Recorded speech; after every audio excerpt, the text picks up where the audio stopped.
TDP MLC ఆశావాహుల్లో ఉత్కంఠ నెలకొంది. 4 స్థానాల్లో అభ్యర్థుల కోసం ఇప్పటికే చంద్రబాబు కసరత్తు ప్రారంభించారు.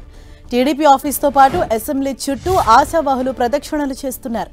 తమకు అవకాశం ఇవ్వాలని చంద్రబాబు, లోకేష్ను పలువురు ఆశావాహులు కోరారు. ఆశావాహులు తనను కలుస్తున్నప్పటికీ ఎమ్మెల్సీపై ఎవరికీ హామీ ఇవ్వని పరిస్థితి నెలకొంది. అసెంబ్లీ ఎన్నికల్లో సీట్లు త్యాగం చేసిన వారికే మొదటి ప్రాధాన్యత అని ఇప్పటికే చంద్రబాబు తేల్చి చెప్పారు.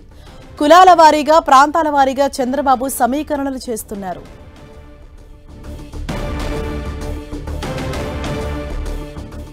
ఇదే విషయంపై మరింత సమాచారంతో మా ప్రతినిధి రవిచంద్ మనకు అందుబాటులో ఉన్నారు. రవిచంద్, హరీష, ఆంధ్రప్రదేశ్ లో కూటమి తరపున ఎమ్మెల్సీ అభ్యర్థులను ఖరారు చేసే కార్యక్రమాన్ని ముమ్మరంగా చేపట్టారు ముఖ్యమంత్రి చంద్రబాబు. ఇప్పటికే జనసేన నుంచి తన కోటాగా వచ్చే స్థానాన్ని నాగబాబు కేటాయించారు ఆ పార్టీ అధినేత. అయితే ఇప్పుడు మిగిలిన 4 స్థానానికి సంబంధించి బీజేపీకి అయితే లేదని ప్రస్తుతానికైతే ఒక నిర్ధారణకు వచ్చారు. మిగిలిన 4 స్థానాల్లో టీడీపీ నుంచి ఆశావాహులు చాలా మంది ఉన్నారు. 2024లో స్థానాలు కోల్పోయిన వారంతా కూడా టికెట్ కోసం, ఏదైతే ఎమ్మెల్సీ బెర్త్ కోసం అయితే ఆశిస్తున్నారో అధినేతల చంద్రబాబు, లోకేష్ల దగ్గరికి వస్తూ ఉన్నారు. తమ ప్రాధాన్యతలను వారు వివరిస్తూ ఉన్నారు. తాను పార్టీకి చేసిన సేవలని చంద్రబాబు, లోకేష్లకు వివరిస్తున్నారు. ముఖ్యంగా చూసుకుంటే కనుక కమ్మ సామాజిక వర్గం నుంచి పోటీ అధికంగా మనకు కనిపిస్తుంది. దేవినేని ఉమ కావచ్చు, కొమ్మాలపాటి శ్రీధరు, అదేవిధంగా పోతినేని శ్రీనివాసరావు మంగళగిరికి చెందిన, అదేవిధంగా నల్లపాటి రాము తదితర, ప్రభాకర్ చౌదరి తదితర నేతలంతా కమ్మ సామాజిక వర్గం నుంచి గట్టి పోటీ పడుతున్నారు. అదేవిధంగా బీసీల నుంచి కూడా చంద్రబాబు కూడా బీసీలకి అత్యధిక ప్రాధాన్యత ఇవ్వాలంటున్నారు. ముఖ్యంగా బుద్దా వెంకన్న తాను చేసిన సేవలను కూడా అటు చెప్తున్నారు. గత 5 సంవత్సరాలుగా తాను పార్టీకి ఏ విధంగా సేవలు చేసింది ఆయన చెప్తున్నారు. అదేవిధంగా బేద రవిచంద్ర, తిప్పేస్వామి కూడా గట్టి ప్రయత్నాలు చేస్తున్నారు. ఎందుకంటే రాయలసీమ కోట నుంచి తిప్పేస్వామి అయితే గట్టిగా ప్రయత్నాలు అయితే ముమ్మరం చేశారని చెప్పుకోవచ్చు. రాయలసీమ బీసీ అవకాశం కల్పించాలంటారు. బేద రవిచంద్ర కూడా అధినేతకు, చంద్రబాబుకి, అదేవిధంగా లోకేష్ కి చాలా దగ్గరగా ఉన్నారు. గత 5 సంవత్సరాలుగా పార్టీ నిర్మాణంలో ఏదైతే కష్టకాలంలో వెన్నంటే ఉన్నారని ఆయన ఈక్వేషన్స్ ఆయన చెప్తున్నారు.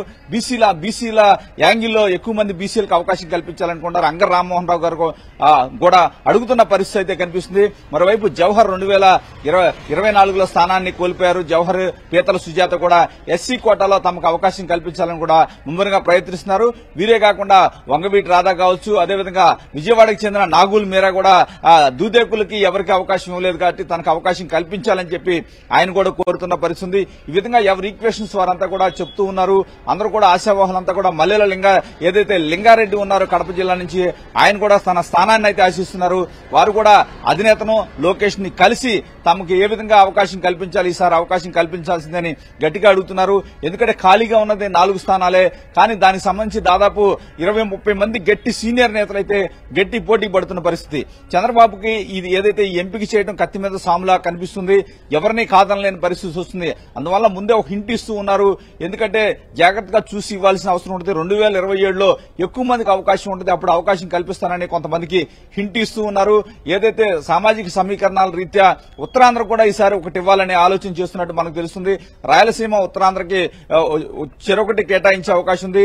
మిగిలిన 2 కూడా ఏదైతే ఉభయ గోదావరి జిల్లా నుంచి ఒకటి, ఉభయ కృష్ణా, గుంటూరు నుంచి ఒకటికి అవకాశం ఉందని చెప్తూ ఉన్నారు. అదేవిధంగా నెల్లూరు జిల్లా నుంచి కూడా బేద రవిచంద్ర పేరు కూడా గట్టిగా వినిపిస్తున్న పరిస్థితి ఉంది. ఎందుకంటే యాదవ్ సామాజిక వర్గం నుంచి 2 రిటైర్ అవుతున్నారు కాబట్టి వారి స్థానంలో ఇంకో యాదవ్ సామాజిక వర్గానికి చెందిన వ్యక్తికి ఇవ్వాలనే ఒక ప్రతిపాదన అయితే పార్టీలో ఒక చర్చ అయితే జరుగుతుంది.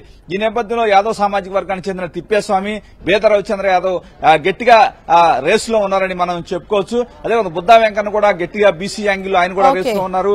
నాగుల్ మీరా, మరోవైపు దేవినేనుమ చాలా సీరియస్ గా అయితే తన ప్రయత్నాలు అయితే చేస్తూ ఉన్నారని చెప్పుకోవచ్చు. కమ్మ సామాజిక వర్గానికి అవకాశం ఇస్తే కనుక దేవినేనుమ గ్యారెంటీ అనే ఒక ప్రచారం అయితే జరుగుతోంది. Thank you Ravichand.